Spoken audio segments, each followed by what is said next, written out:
Guys, what is going on? So I've been doing a couple of ride reviews for you guys comparing the Kawasaki 636 versus the Suzuki GSXR 750. And in those ride reviews, I focus a lot on handling, and I'll say things about the Kawasaki like it feels so balanced on the side of the tire, or I'll describe the Suzuki GSXR 750 as having amazing front end feel and it's very stable under hard acceleration.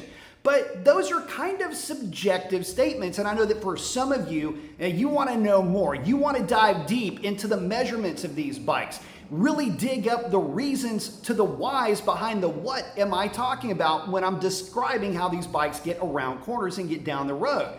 Well, for you, this is going to be the video you've been waiting for. And if you're not into techie stuff, well, nerd alert, because we're going to be diving deep into these bikes.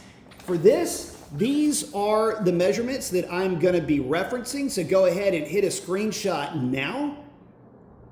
All right, there you go.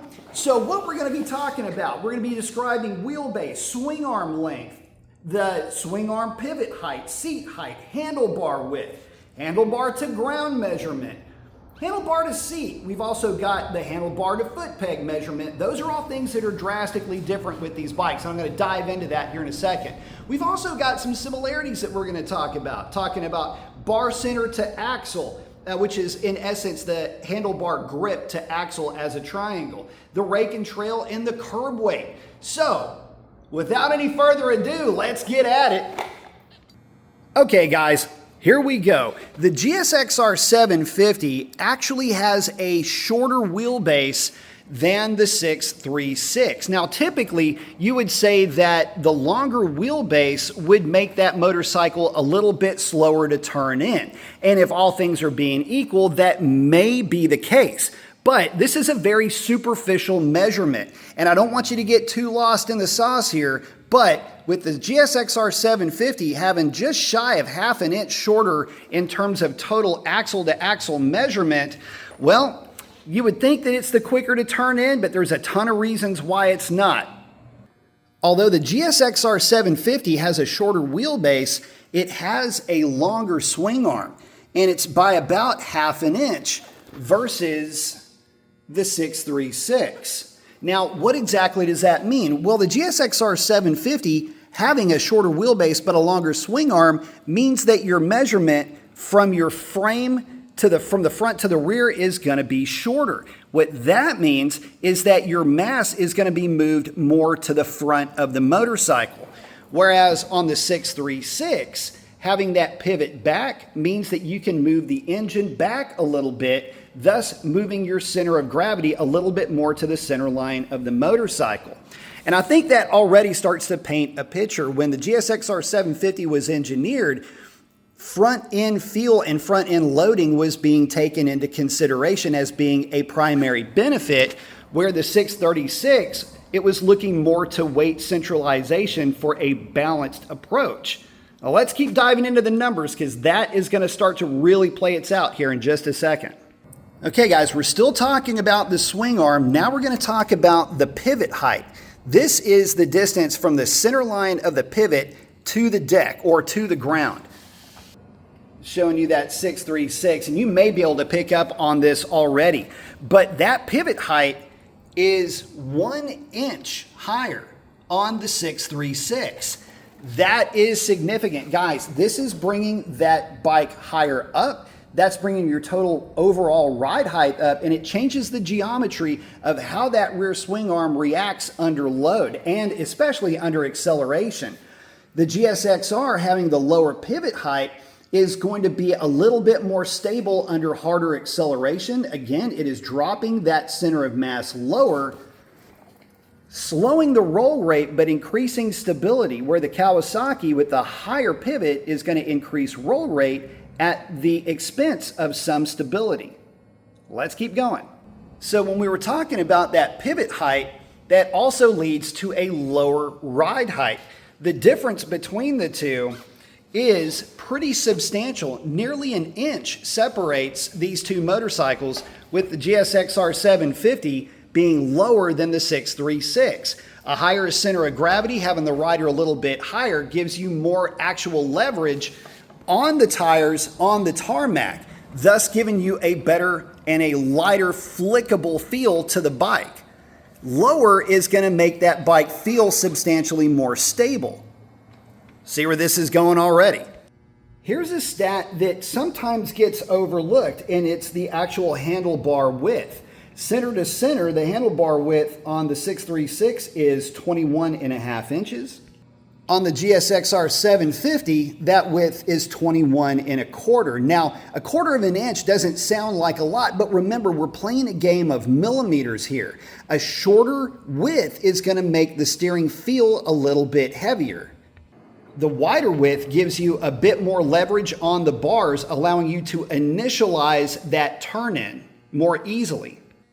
Another area where you can really see the GSXR looking to load the front tire is your handlebar to deck height. On the GSXR 750, it's 34 inches. On the 636, it's 34.5 inches. So again, you're kind of seeing this motif of 1/2 inch or 13 millimeter differences in terms of height between the two bikes. A lot of that is in an effort on the Suzuki's part to get more weight over the front of the bike for that extra feel and stability on acceleration, versus that mass centralization on the 6R to give a more balanced approach to handling. Let's keep going because we ain't stopped anytime soon. Another measurement is the handlebar to the center of the seat. The reason why this is significant is the tighter this measurement is, the more forward you're going to be on the motorcycle, whereas the longer that it is, the further away that you're going to naturally find yourself posturing on that bike. And you guessed it, if you said that the Kawasaki was about 1/2 an inch longer measurement from bar to center of seat, you'd be absolutely right. Again, Kawasaki looking to centralize mass.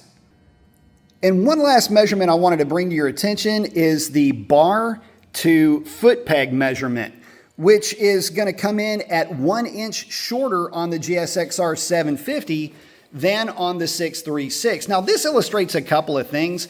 One, the 636 just feels like a bigger bike in general. The dimensions are just slightly larger than the 750. But what it shows is that even though these rear sets are adjustable on the 750, you can move that rear set back about 1 inch and they would be the same measurement. But as they come from the factory, the 750 is really comfortable, and that rear set position also kind of nudges you forward on this bike. Again, loading up the front, aiding for stability in this bike in terms of acceleration and in front end feel. A couple of other things that I couldn't really find measurements for, but you can tell straight away visually. Take a look inside the GSXR 750, where you can see that that engine is definitely tilted more forward than the engine is on the 636. By comparison, it's almost like the Kawasaki engine is more straight up and down, again, allowing for more mass centralization, kicking that engine back, bringing that mass more towards the center of the bike. Whereas the GSXR 750, that engine is kicked more forward, bringing it more towards the front of the bike. Now, looking up front, you can definitely see now the exhaust routing is going to be different bike to bike. So I'm not really illustrating that per se, but look at how much different it truly is. How that engine is rocked back, you can see, and that's a full M4 exhaust. Those are big primaries. How far more inset they are than the factory primaries on that GSXR 750. So a lot of effort going into the front end feel, into stability with that GSXR 750 versus mass centralization and a balanced weight approach with the 636, giving it a very quick turn in, but at the expense of front end feel. And it, be quite honest, once you throw some mods at it, it gets pretty lively up front.